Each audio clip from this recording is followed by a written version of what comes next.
Let's bring in Brian Norcross for this. Brian, we make a headline here with what's happening as far as activity goes, but the storms themselves don't look very threatening. Yeah, these islands have dealt with hurricanes, and generally the structures are made out of concrete. Generally, they're low, although obviously there are people that suffer in these kinds of things no matter what happens, because there are people that just can't afford to have the hurricane protection and so forth. But generally, you're exactly right, Amy. And what's exceptional here is that we have two storms in the tropical Atlantic. Sometimes we have storms in the North Atlantic and kind of freaky things near the coast. But in the tropical Atlantic, nowhere in the record book have we ever seen this happen in June. So that is absolutely a little concerning. Let's look at what happened last evening. There's the track of Bret. And notice that this is kind of a smooth track. So we're going to wait the analysis of the National Hurricane Center to see if they think the center of the eye went right over St. Vincent or if it just missed. But anyway, generally it passed by, the center of it passed by St. Vincent. The worst weather is kind of an arc like that. So the strongest winds to the north and still to the east. So even as Bret moves away, there's still going to be more bad weather to come, but just kind of gusty, squally weather. Here are some of the gusts that we had come in. You mentioned some of them earlier. The strongest ones we saw were in St. Lucia. They're up to 69 miles per hour, and generally good, solid tropical storm force gusts. Haven't seen any hurricane force gusts, but I wouldn't be surprised if up on the higher elevations, indeed, they didn't have some when that went by. So here we are right now with a 60-mile-an-hour tropical storm is the estimate.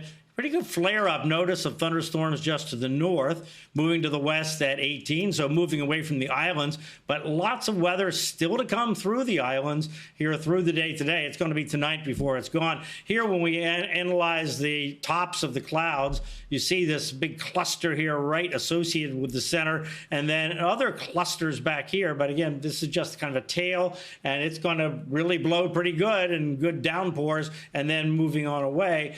But if we look at the National Hurricane Center's analysis of the winds, here's where they think the extent of the 40-mile-an-hour sustained winds are. So they've already moved out of the islands. That's why St. Lucia has dropped the tropical storm warning. Still tropical storm warnings up for the Grenadines just to the south here, but the winds will slowly die down, but still be very gusty there through the day today. But then here's what's going to happen. Watch this as we go forward in time. Notice the Hurricane Center takes the winds down, and this is why all the model guidance indicates the storm is just going to slowly weaken and dissipate as we move on forward. What's happening? It's moving into dry air, and also we have these strong winds coming out of the north, kind of tearing it apart, so all that's going to be going on.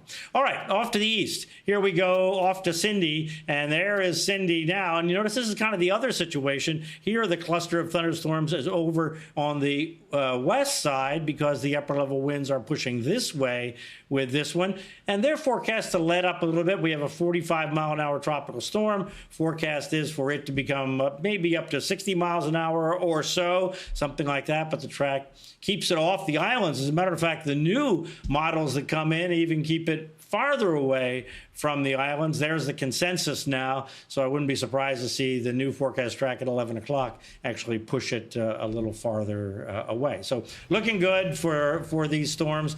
They'll be over in the islands here by this evening. I think should be fine there tomorrow. Guys? Brian, as you look at this, the warmth in the ocean out there is really quite tremendous. I mean, record-setting, as we know, it's been off the charts looking at some of these scales and seeing these numbers go up. The fact that we have had this early activity and even historic activity as far as the records have been kept, does that speak to you in any specific way about what might be ahead?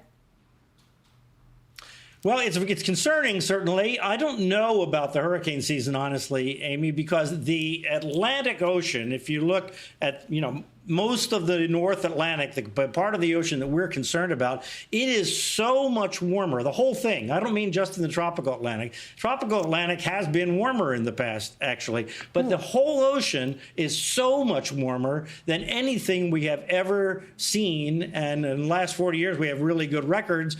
Nothing like this has ever happened happen. So how all that is going to play together, it doesn't necessarily mean more hurricanes, because one can cancel out the other to some extent. But the whole thing is very, very concerning. And, is this some kind of tipping point? Is this some kind of fundamental change? Or how is this going to affect the overall weather pattern and how it's going to interact with El Nino? We've never seen anything like this before, so it's hard to pin our expectations on something, some kind of experience that we have with this kind of thing.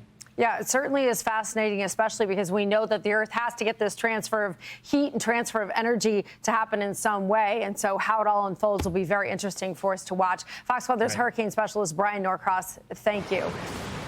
I'm Amy Freeze. Welcome to Fox Weather's YouTube page. We have more great videos on the way, so make sure to subscribe to stay updated on all things weather.